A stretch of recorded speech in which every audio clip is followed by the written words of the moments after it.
আসসালামু আলাইকুম ও রহমতুল্লাহি আবরকাতুহু।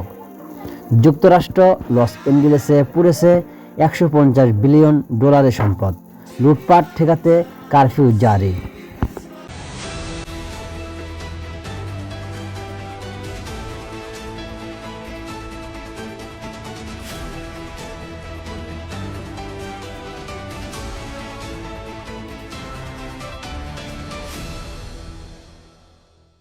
Audio Jungle.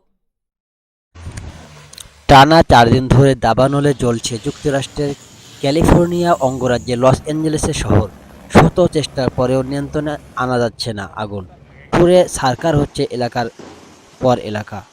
আগুনে এখন পর্যন্ত ১৫০ বিলিয়ন ডলার মূল্যের সম্পদের ক্ষয়ক্ষতি হয়েছে।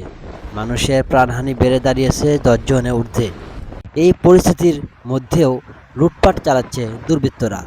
লুটপাট লুটপাট ঠেকাতে একটি এলাকায় কারফিউ জারি করা হয়েছে।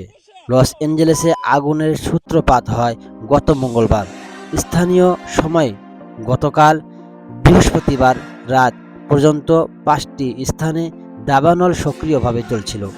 এর মধ্যে লস অ্যাঞ্জেলেসে শহরের পশ্চিম দিকে সান্তা মনিকা ও মালিবু এলাকার মাঝে এবং পূর্ব দিকে পাসাডেনা এলাকার কাছের দাবানল দুটি সবচেয়ে বেশি ধ্বংসের কারণ হয়েছে। এই দুই দাবানলে পুড়ে ছাই হয়ে গেছে ৩৪,০০০ একর জায়গার গাছপালা, ঘরবাড়ি সহ সবকিছুই। Audio Jungle.